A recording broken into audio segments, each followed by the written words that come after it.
Hello everyone. Welcome back to my Kakake Coffee and today I have a very special guest and so important in the world. I have Richard. Is it Richard? Richard Kath. Reverend Kath. Reverend. Yes. And how are you? What are you doing and why? Oh my God, she's so beautiful. Please tell. I am honoured.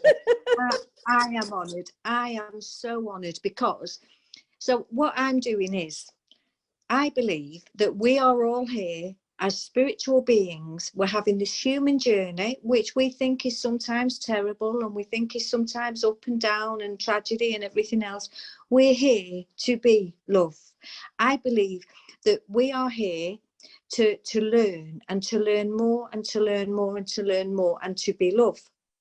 So I do lots of little online things. This started for me in probably the beginning of the pandemic, not pandemic. Anyway, so it started then, and I started to do little videos because we couldn't sit in church. So they stopped church, and our congregation are just beautiful souls. And for me, church is a family. And church is a place that you come to when you're grieving or when you're happy or when you need healing. It's not an organisation that you join. It's a place that you come to feel loved. So we do that at our little church here in Brixham. But when we couldn't sit together because we were told we couldn't sing, we couldn't hug, we couldn't touch, I started to do little online videos, and I still do them. I still do them sometimes for our little church, and I do them with another organisation, White Feather. It's just about spreading love. So during the COVID, there was an awful lot of people who had nobody, who had no one to talk to, who had no company, who had no family. So by doing the little online videos, just brought us all together. And so that's still what I do. So there's a division in our world. There's division amongst everything and everyone. So I come in because I feel I don't want division. I love everyone. I have friends that are Hindus, atheists, Catholics, Muslims, Jehovah's Witnesses. I have friends everywhere. And I just think we all need to love and hold each other. So we've done that in these last couple of years. The world is changing.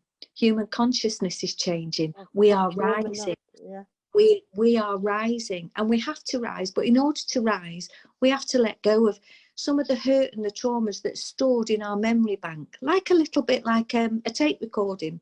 And sometimes we go over and over that tape recording. Sometimes we meet people for the first time, but because they look like somebody that's hurt us, or because they have a name that's similar to somebody that's hurt us, we take an instant dislike. So what we're doing when we're doing that is we're holding our pain in, we're holding our trauma in. And more than anything else, I do healing. I love healing. I do mediumship work, and I've done my training, and I still do it, but I don't think I'm a very good medium. I think there are millions out there that are much better than me. But I think that my little gift from Spirit, my gift from God is I make people feel comfortable. I make people feel that they are comfortable in their own space, wherever they are. Nobody needs to be told that they're not doing very well. Nobody needs to be told that they've got to pick themselves up. Nobody needs to be told that they need to be loved just as they are, as broken as they are. And that way, they'll heal themselves. So what I do is I heal, I kickstart the healing process. I talk a lot. You'll notice I talk a lot. I'm a Gemini. And when I start, I go off on lots of different tangents. So I've had lots of spiritual experiences in my journey on this earth for the last 65 years. But I didn't realise that there were spiritual experiences when I had them. I just thought it was normal. So at the moment, I'm going through a huge process. My sense of smell is completely changing. It's almost like I can smell energy. I'm also seeing lots of people. I have to keep checking in on my husband, make sure it's him and not somebody else. But I've started to see people, because we've all got these gifts. We are all mediums. We are all healers. We are all empaths. We are all light workers. We are all the granddaughters, the witches that they couldn't burn. We're here at this time on this earth to be love. to heal ourselves. And if we can heal ourselves, we heal the world. And if we want peace in the world, there's a beautiful poster sometimes, and it says, if you want peace in the world, you have to have peace in the countries. If you want peace in the countries, you have to have peace in the towns. If you want peace in the towns, you have to have peace in the streets. If you want peace in the streets, you have to have peace in the houses on the street. If you want peace in the houses, you need to have peace in the home. And if you want peace in the home, you have to have peace within yourself. So every day I find a blessing. Even tough days, I find a blessing. There's always a blessing. We don't always look for it. We don't always want to look for it. Sometimes in our grief and our sadness and our hurt and our trauma, we want to stay exactly where we are because we feel that that's what we deserve, or we feel that that's what the other person deserves for us to feel miserable. But really nobody else, if they've hurt us, they're not bothered about whether we're miserable or not. They're quite happy. So it's all about rising. It's all about loving. It's all about it's all about loving. So I'm here to love. And I think I can do that. I'm not very good at anything else, but I'm good at loving. I'm good at loving. And I do that with my words. I do it with my hands. I do it with the food that I cook. I cook for church every week. We have a beautiful family of people. They come and go. They don't have to stay. We have people that come maybe just once. We have people that come on holiday that say, never been to a church except this one. But when we come down on holiday, we just know that this is where we're going to be. And we look forward as much to coming to church as we do to booking into the caravan. I think that's lovely, because too many churches are cold, and too many churches, and the church, it isn't the building, it's the people that go to the church. They bring there. Catholic Church is very overwhelming sometimes. Yes. And you know what I realized many years, I mean, you told me you're Catholic, so maybe you can relate. So I'm Austrian Catholic, and many years after I was an adult, I came back from, I haven't been in my country for many years. I came back, and then I see the old statue on the main square, and basically there's a picture how to boil someone in boiling water, right? On the fire, right? And I'm like, okay, now now I know I've been, brainwashed with these images. You understand? So, and I think it really depends where you go. Like a Hindu temple, for example, is something else, or a mosque looks something different, depending on the mosque. And in some cathedral, I mean, they are Catholic, they are like, but I think I rather go in a more in a community church, like your church, where you really have the feeling you come together, you work together. And what I love from you is like you really stand for what the church stands for, meaning you're helping your community profoundly. You understand? And you really living the true meaning of any religion, and this is so beautiful. This is like, this is the purest form. And this makes, because people sometimes now dislike religions because of whatever history, but seeing you brings back the faith. You understand what I mean? So what we say is, it's not your beliefs that make you a good person, it's your behaviour. So it doesn't matter what you believe. I have the nicest Jehovah's Witnesses lady. She used to come with her husband, but he's passed now. I have the nicest lady that still comes and brings me the beautiful artwork and the beautiful pictures, and I respect that. They walk the streets. They do it differently to me. Today, I was down the town, and there was a beautiful from a different church, a community church. And it was down the town, and they were speaking about God, about Jesus. I'll talk all day long about God and about Jesus. And they were speaking about him, and they were saying, people of Brixham, what would you say, God? I stop in my tracks. I don't have my outfit on. oh, sorry, I didn't, but I didn't have this on because I'd gone down the town. And I open my arms and I say, we love you, God, we love you, we love, it's all about love. But they look at me a little bit, we'd be very careful with that one. And I thought to myself, when I walked back, they were playing the music. So I have a little dance. I like to have a little dance. And I can see them looking at me, and I think, if I went home and put my little outfit on and went back and say, why would you judge me? Because they were, some people are, and some religions are very quick to judge. Now, as a Catholic growing up, I didn't think that anybody else was going to get to heaven. And so if you were a Protestant, oh, my heart would break for you, because I would think, you're not going to the place that I'm going to. You can't get in, because each religion tells you that there is only them, and that's not right, because we're all God's kids. We're all divine beings. We're all sovereign beings. We are magnificent, but we don't even realize it, because we've been damped down for so long. We've not been allowed to be who we are. We are magnificent. Think about this. God, each and every one of us has been made magnificently. We've got our own fingerprints. Nobody's got our fingerprints. People do readings on your eye and on your iris. Nobody's got the same eyes as you. We are so unique down to everything. And I also like sacred geometry.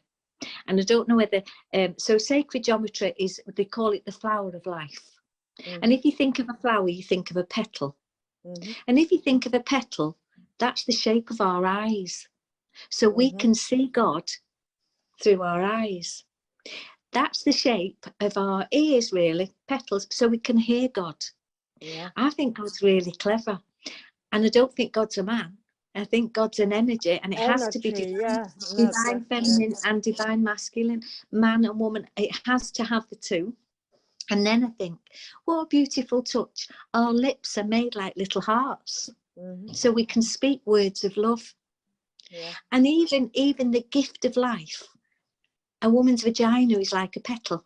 Yeah. And that's where all life comes from. I just think God's magnificent. We just haven't realised it, or most people haven't awoken to the fact that we are magnificent. I think deep down people know. I think...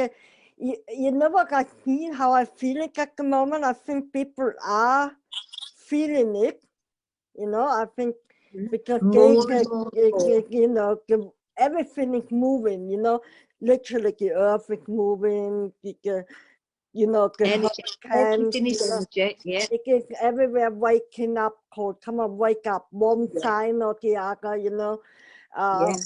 In politics, you know, it's all, you know, the illusion is becoming clearer and clearer, even for those who completely close in. You understand? I knew nothing till about the start of the pandemic. Then I just started to sit in the bedroom. So I sit in my bedroom, I do all my little bits of work and online services in the bedroom. But before that, I knew nothing. But now I feel I've awakened, and I do know a lot of things. And I don't think it's so I want to tell lots of people about waking up and who they are and where they've come from and things like that. But I'm also very aware that nobody wants to be woken up before their time. No, so you can't. You've got the teenager in bed, and you keep shouting the teenager to get up because the day's nearly gone and they don't want to get up, and they're cross with you when they do go up. So I'm just allowing things to unfold. I plant seeds. We've been lied to. We've been in an illusion for so long with everything. The thing is, I think, you know what I wonder, okay, people, get the illusion, but how we get out of it? Because sometimes, you understand what I mean, because it's like such an ingrained over and over in system, right? That even if everyone knows it's an illusion, I mean, I know we have alternatives to the illusion, economically, energy-wise, everything. You know, we could have a very clean, prosperous planet. Everyone has food. We have clean energy. Everything would be really, I mean, there's no excuse for not changing the narrative.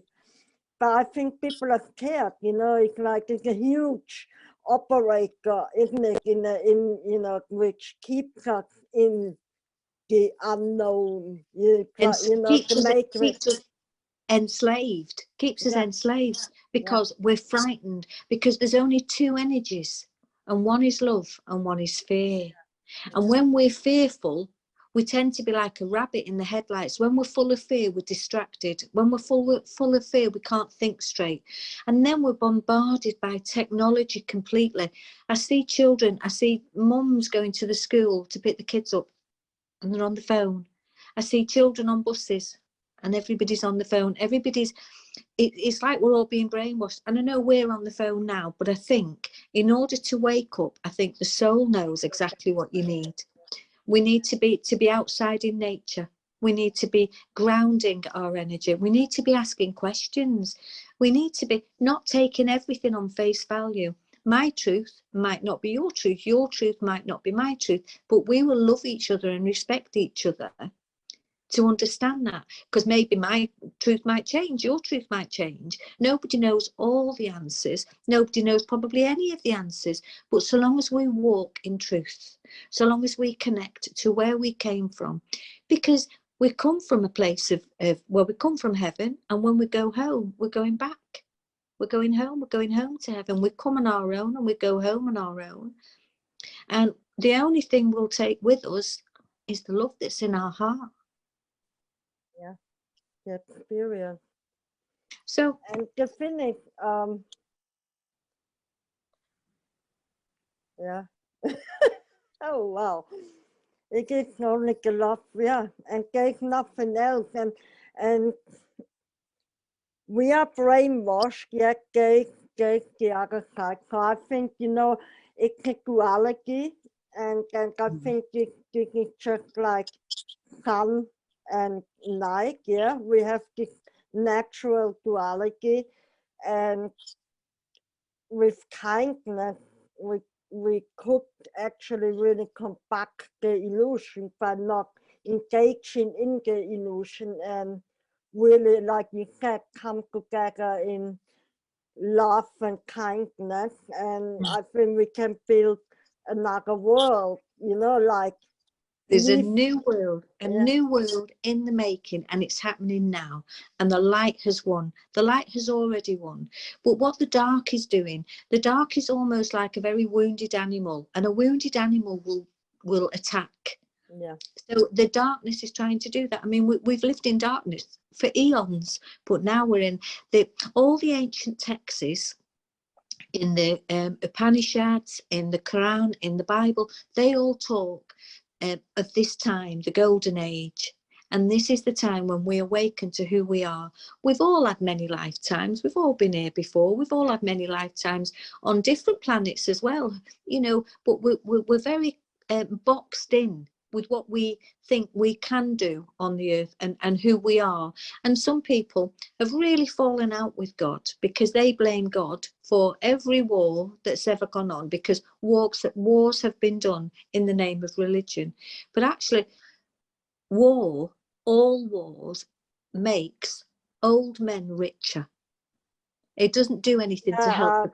I agree in the name of religion, and that's why I wanna make it really clear, and I know you agree with that religion itself is nothing wrong with it, nor are the books most likely. I never read the Bible, but I know, as a matter of fact, from Stigmata, which is a film and he takes a part of the Old Testament, and where God is within you and not outside you. Yeah. So basically saying you are God and you have the power. So it's written in the Old Testament somewhere, I think Thomas or one of them. Sorry. Anyway, yeah, that was the important part. So and in the Quran and in the Torah and and also it's how you translate the book and who translates the book and who interprets the book for their own interest. You know, when religion started, there were only a couple of people who could read and write. Okay, right. and the majority of people were literally brainwashed and in fear. Okay, Yeah. and this is but religion itself, I believe if you read the book, you're gonna need more in terms of guidance. Yeah. And I also believe the book will go to you personally Yeah. rather. You understand? For Yeah. you, I will get a different message as you. Yet the Yeah. message has nothing to do with war or Yeah. killing each other or not loving. There's nothing in any of this book in there, you know, or I don't know, mistreating the women or any of that has nothing to do. And it is all, it's like the war on terror, the war on drugs, the war on religion. It's all, you know, George Orwell 1984 program, Yes. Yeah. basically. Yeah. What's going on, I think, at the moment is there is a spiritual war going on. And the spiritual war for me is those that are wakening up and remembering where they're coming from, and that maybe those that choose not to. But just I wanted to add, you know, and I share this in church lots of times. I like the Bible. I love the Bible. It's a sacred book. It's 66 books, I think, all put together over a long, long time. And it's been translated, it's had bits taken out, it's had bits added on, it's full of riddles, you know. So maybe on one page it might say an eye for an eye and a tooth for a tooth, and on another page it might say turn the other cheek. But then, with all the confusion and all the mixed messages of the Bible, do you know what I think is one of the most beautiful miracles that there is?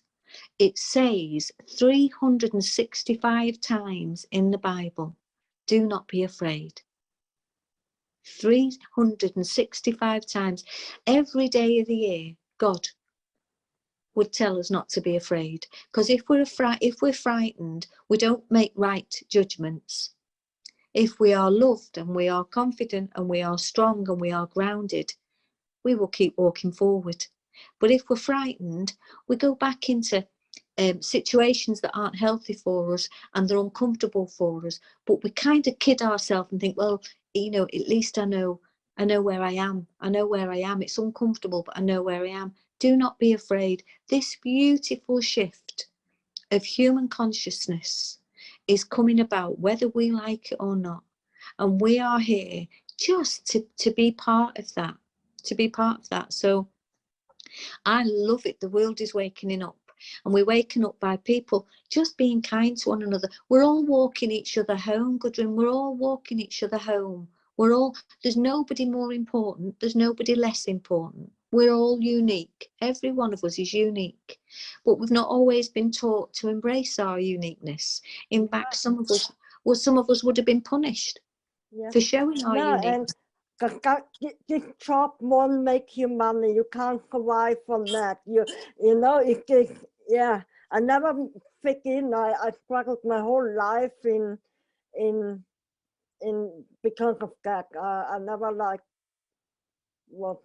any job. You know, Yeah. In the You didn't field, fit you in, have to go and but you're finding yourself now, aren't you? Yeah, And I am.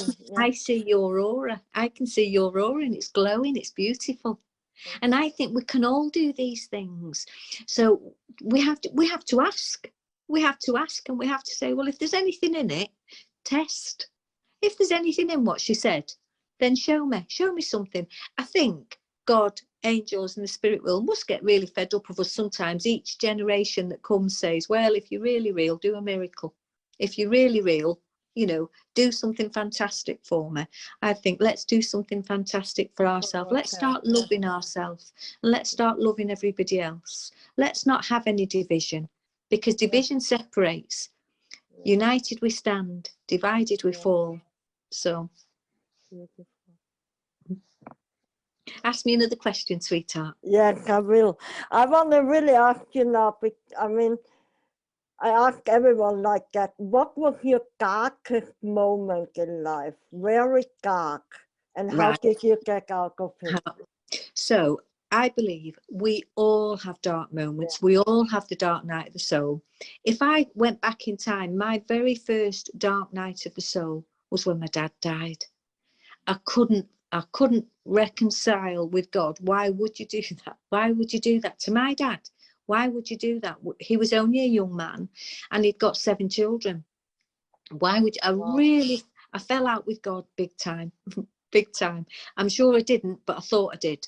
And I kind of like was, no, I'm not going to church anymore. I'm not praying anymore. I'm not doing anything anymore. Everything's gone wrong. There's no, and the pain, and I know when people go through pain, through grief, I know that they feel this, and you think it's never, ever going to end. But actually it does end. And I would always give a time scale for that. And the time scale, if you are grieving, if anybody is grieving, and it's not a time scale that's set in stone, but I would also always say, give yourself 2 years before you start breathing properly again.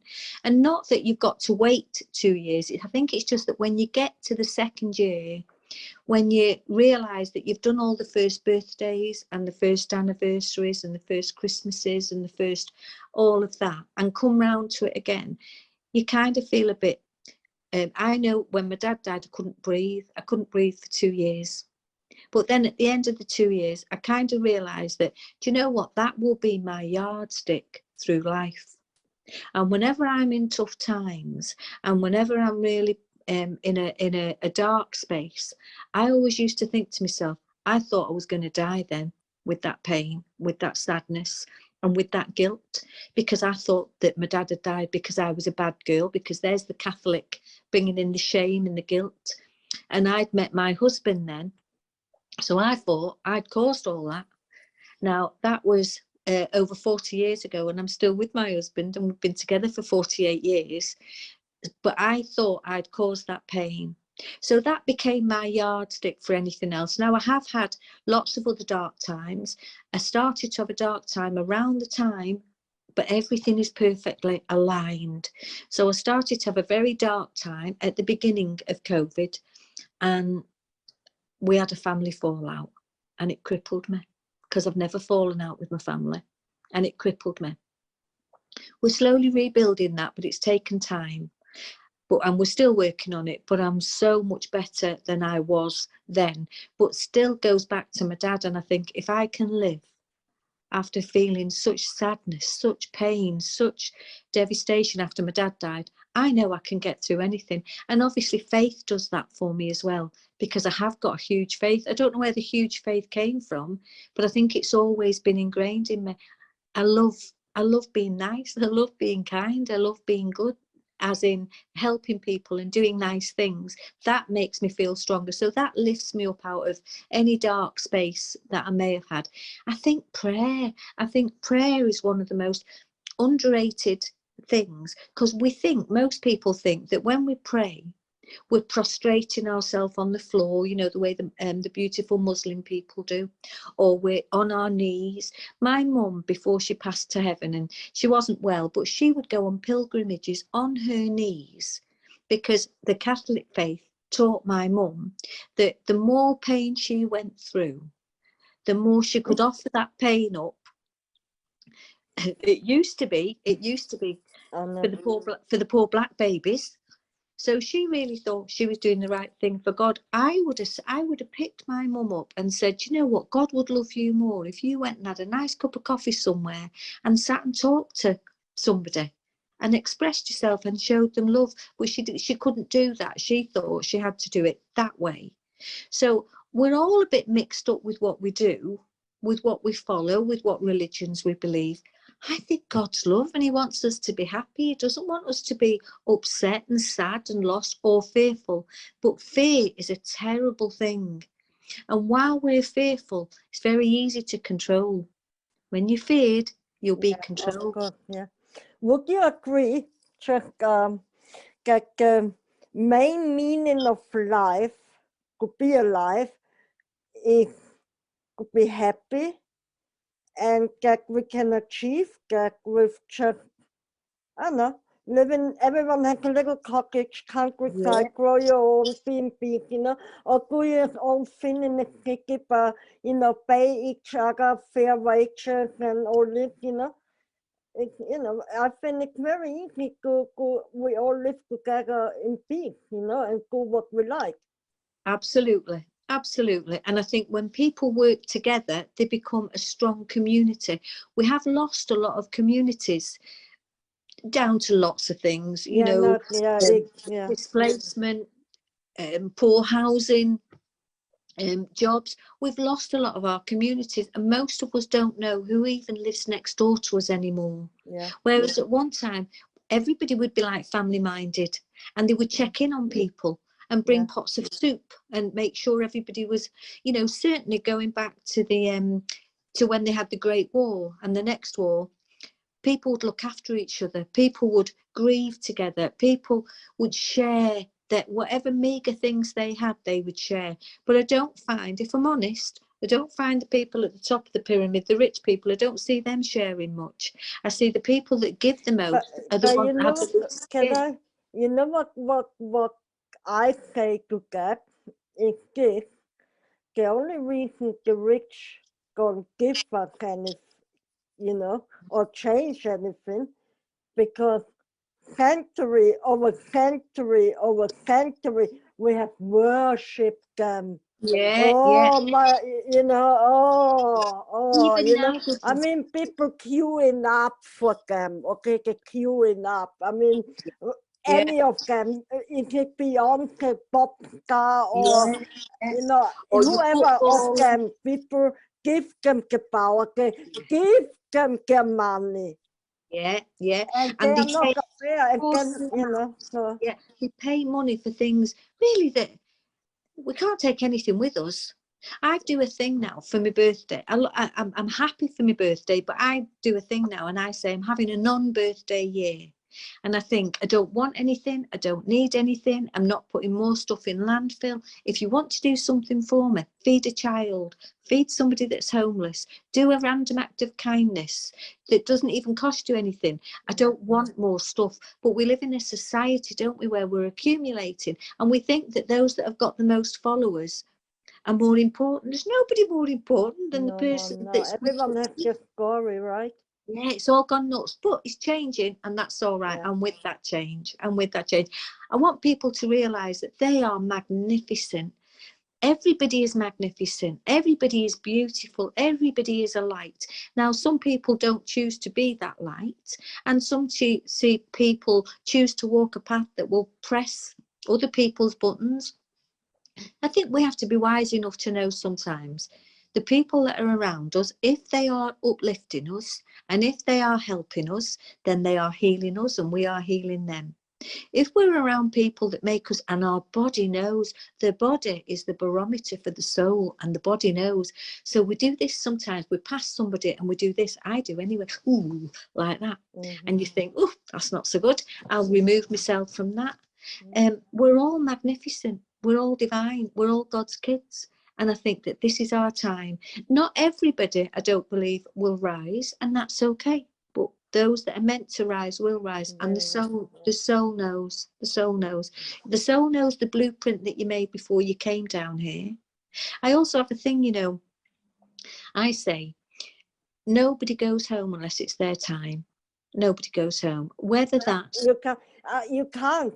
I know. This is one thing. It's really funny.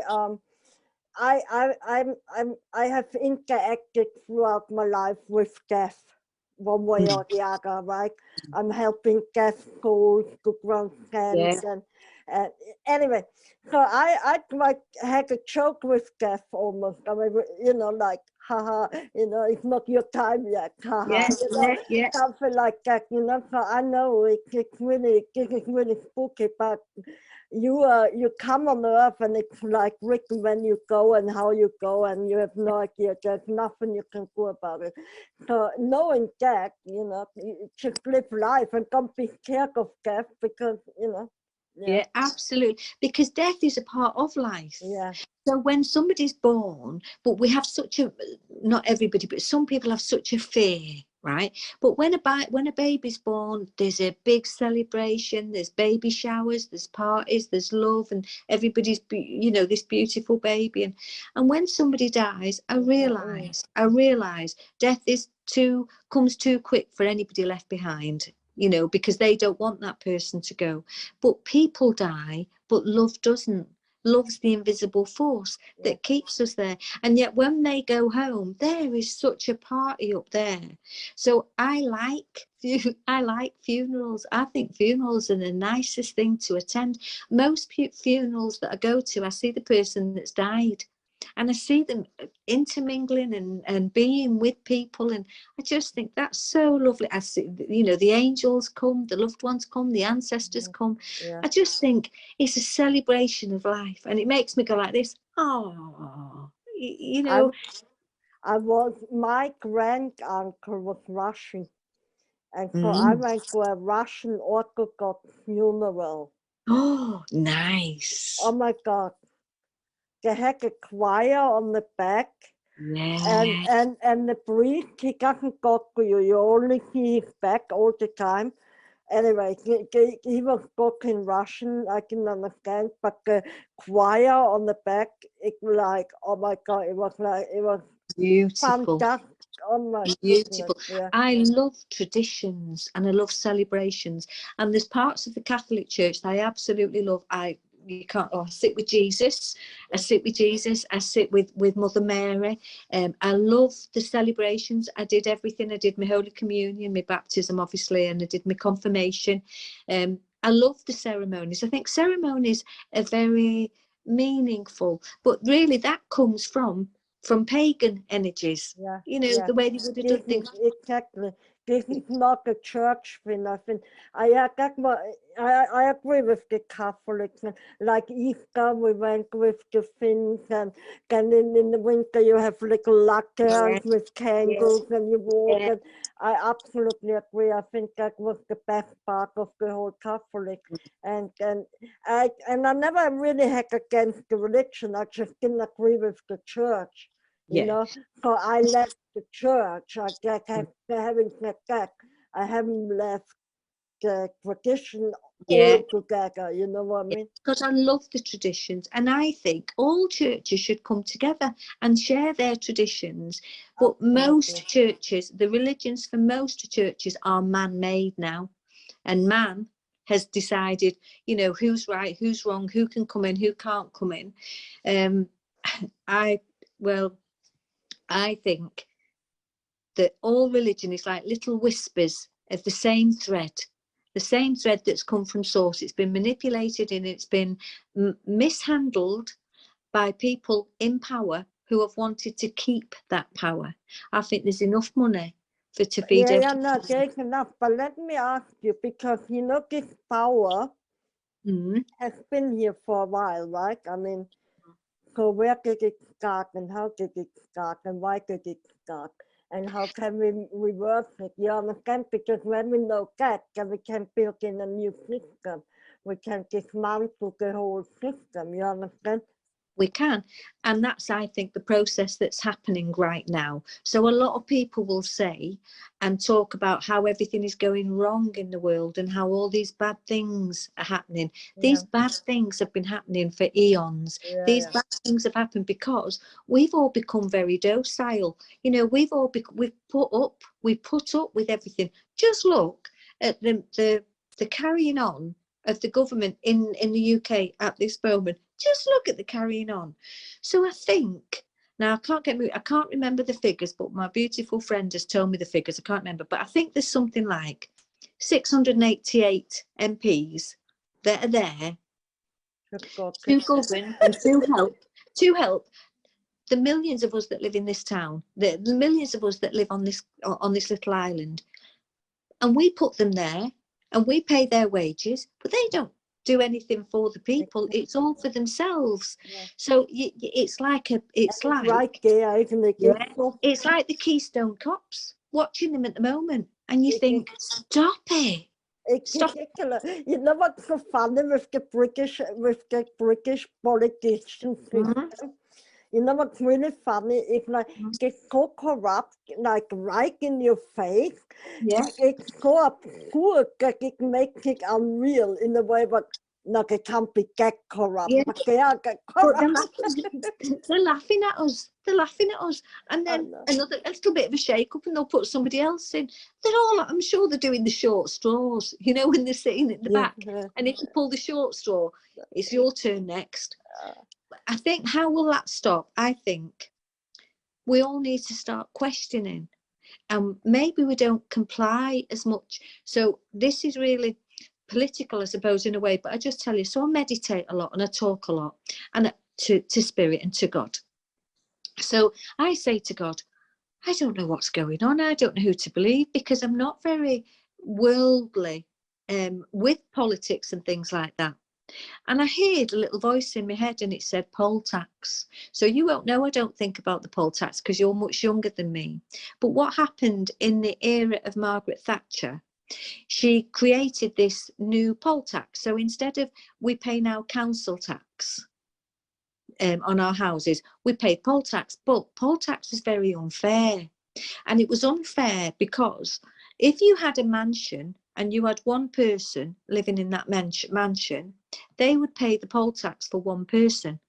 If you had a little 3-bedroomed terraced house up north somewhere, maybe Barrow in Furness, yeah, and you've got 3 people in that house, they all had to pay that amount. And it was so unfair that there were protests everywhere. And actually Margaret Thatcher got thrown out of it. She lost that war. So we didn't comply, we didn't pay the poll tax, so therefore it got scrapped. Because these people, Now people are scared. They're putting more laws. People are demonstrating, but what it got is with the cameras, they just take pictures of you and make you like a terrorist.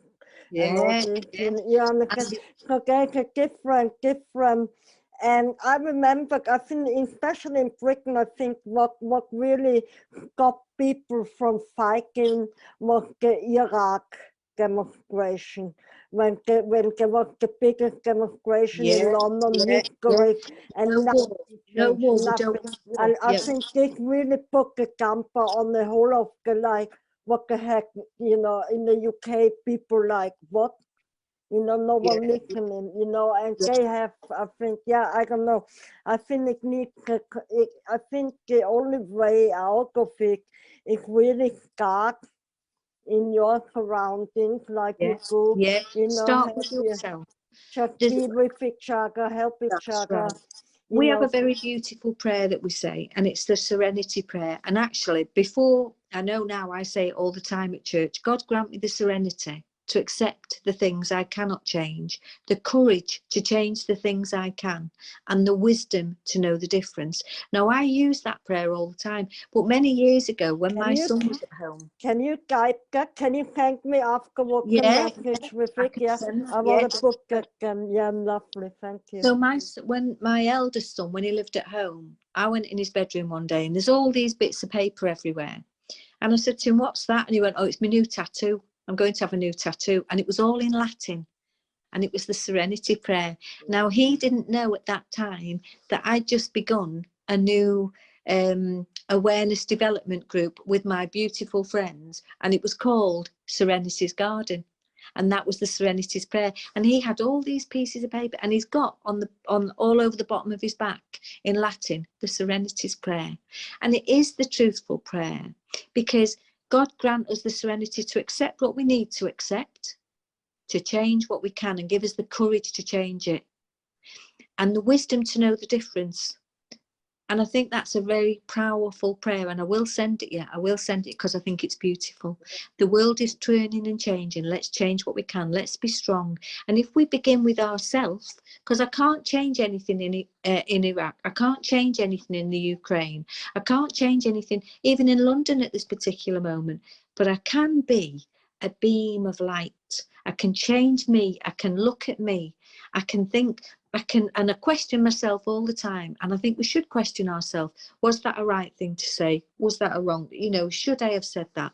I have a thing that I think I try to be very careful what I put online, because I think if I get angry or if I get worried about something, you can be a bit trigger happy sometimes. And maybe I'll put something, and then afterwards I think, oh, I don't want to hurt anybody with that. I didn't want to put anything out there that was going to hurt anybody. So I have to draw myself back in again. And I think if I can be the best that I can be, if I can be that light, then I see visions and I see the world. And I see the world and I see that there's almost like a net around the world. And the net's made of, like hexagon kind of shapes, a little bit like beehives. And bees are my thing. You see, I have bees everywhere.